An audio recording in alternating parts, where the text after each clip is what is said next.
Hello everybody, this is Mateo, and we got run over by another truck. So along with our parents, or rather our dad, giving us a whole bunch of money because we kill stuff, and he just happens to give us money as well. When we do that, we are also going to be collecting life insurance and accident insurance, or whatever. I don't really know what I'm talking about, but still. So we have a whole bunch of insurance money coming on our way, which is pretty good. Also, you want to make sure that you check trash cans and stuff like that, because as weird as it sounds, you can actually find food and stuff in there that you can use to heal your health, along with other things later on. So they're basically kind of like treasure chests in many other RPGs. But this one, you have trash cans, among other things, and the presents, which are really the generic treasure chest for this one, and can't decide which room I want to go into. You think the people would be questioning, like, this kid walking back and forth in between two rooms constantly like that. But here we are, here's the mayor, like Frank, told us, hey, we should go talk to this guy.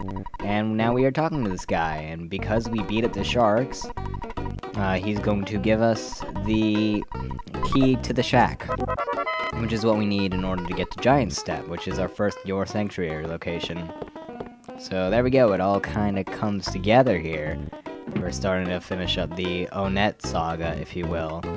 We just gotta get to Giant Step, and that's our last thing, so oh boy. Yeah, excuse me. And there's another butterfly over there in the corner. I feel like I should also note, if you walk too far off screen, there's a chance, most likely, that enemies and stuff like the magic butterfly will despawn, or they could spawn even more or less, or just a different amount. Basically, it resets the enemies that are around, kind of. So if you were to, like, walk really far and you see like 5 enemies in your way, if you walked till they're off screen and a little ways over, and then you walk back, well then they will be gone, or at least there will be different enemies there. So that's one way that you can kind of cheat your way through to not fight as many enemies, or fight more enemies depending on what you're trying to do. But just a little another interesting thing. Okay, so we went through the shack, we opened it up, and now we are in a cave. Oh boy, our first real dungeon. And here we have some new enemies, or rather just one. Here we have the Rowdy Mouse. Now this guy is kind of interesting. It says smash, so you think like, oh crap, he's getting critical hits on me. But, oh man, I got a critical hit on him actually. But the Rowdy Mouse, he has a 50% chance of getting a critical hit, a smash attack. And that smash attack will do slightly more than average damage. Like, I'd say that an enemy right now would do like 8, maybe even 10 damage to you. But if he gets a smash attack, he'll do around 13 or so. Actually, he'd do average damage. I mean, these guys are doing 11 and 13, so there you go. However, half the time, he'll only be doing 1 damage, so he's not that big of a threat. He is the middle enemy in terms of difficulty. Now here is the hardest enemy in this entire dungeon. They can call for help, which will bring another black antelope to the battle, so that's a whole nother one for you to fight. They can use life up, so they can heal up their HP, or their allies' HP, and then they can just normally attack, so they just last a very long time. They continue to bring back their numbers, and then they heal themselves up, probably if they're hurting. So they just take a very long time to kill, and they take a big chunk out of your HP if they get too many of them on screen. Especially since we don't have a way to attack multiple enemies at once, they're incredibly difficult. They are the hardest enemies in this cave. And that just leaves one more enemy in this cave, actually, aside from the boss. Well, of course there's going to be a boss. That's not a spoiler. Oh, hey, magic butterfly, but we have some more mice. I almost said mouses.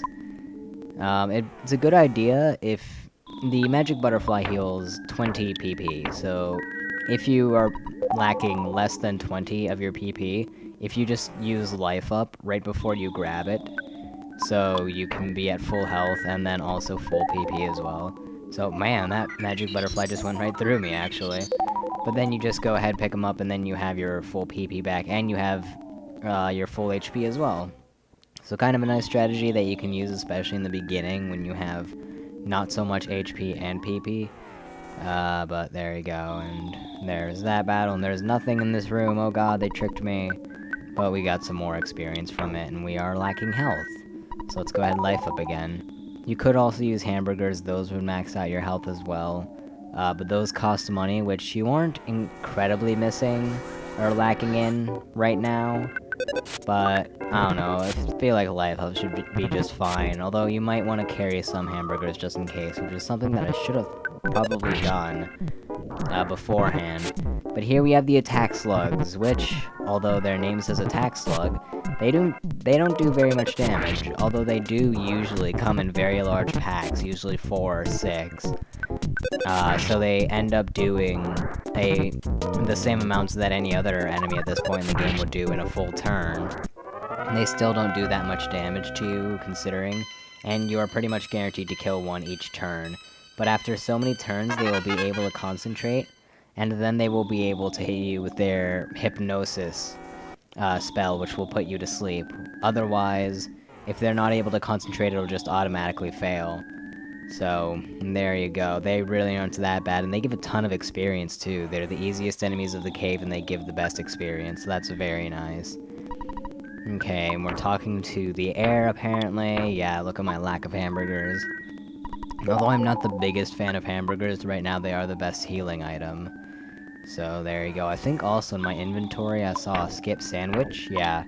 That doesn't heal a whole lot of health at all, but it does allow you to walk faster.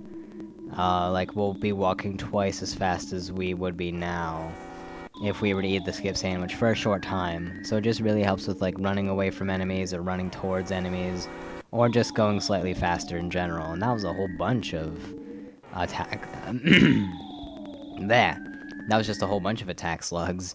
Sorry, my throat just imploded or something like that. I don't even know. Okay, but here we have yet another magic butterfly. Most of the time, this magic butterfly will be here.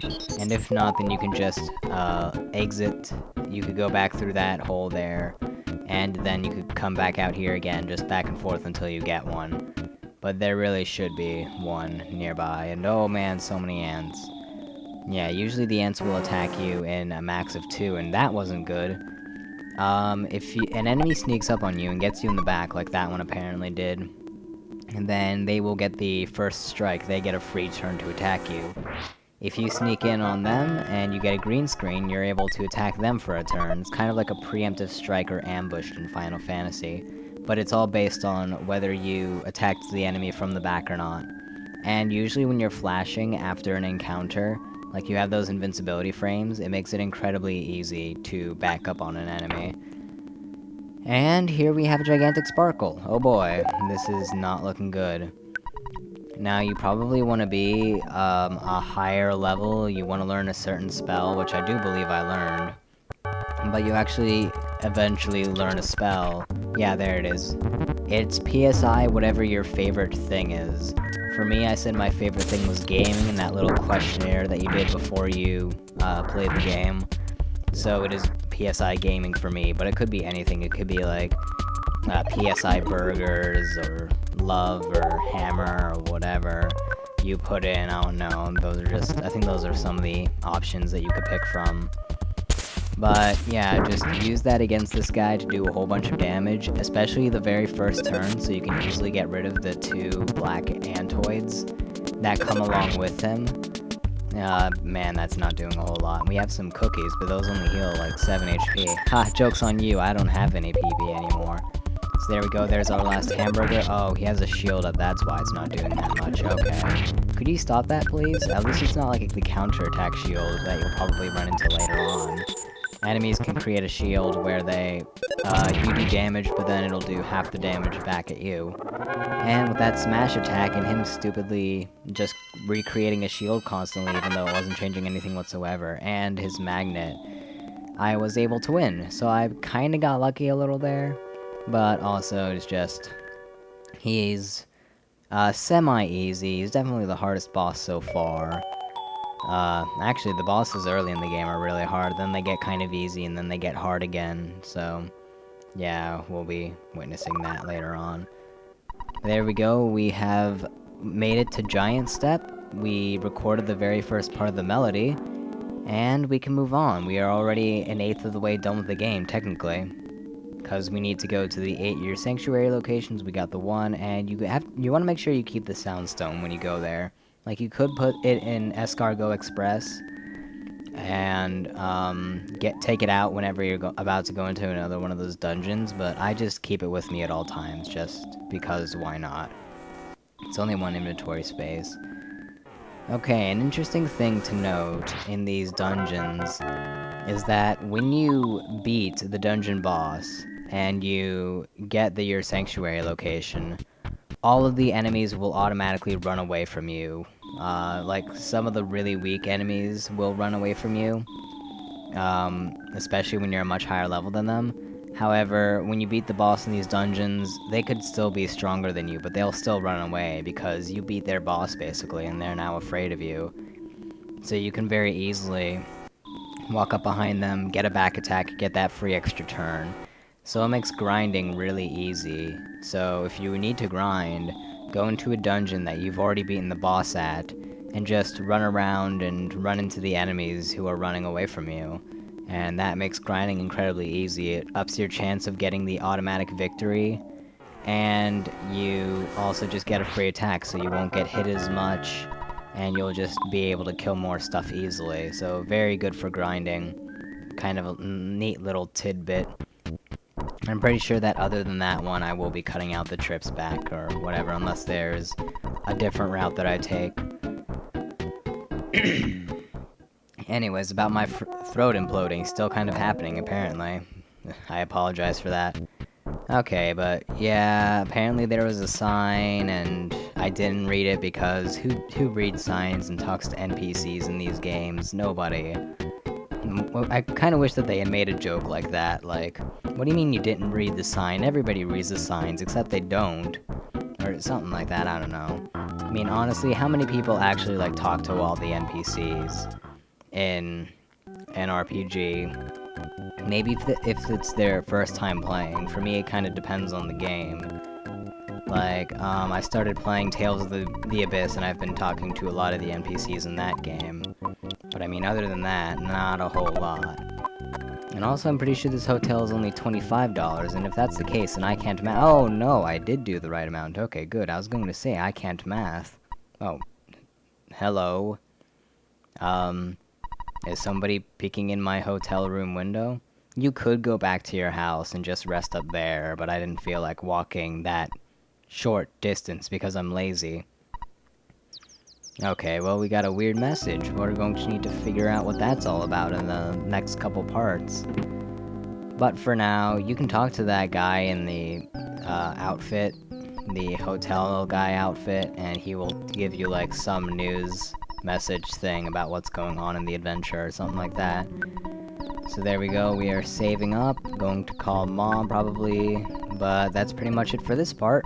So in the next part, we will get our butt over to the police department, and we're going to pay for being unable to read.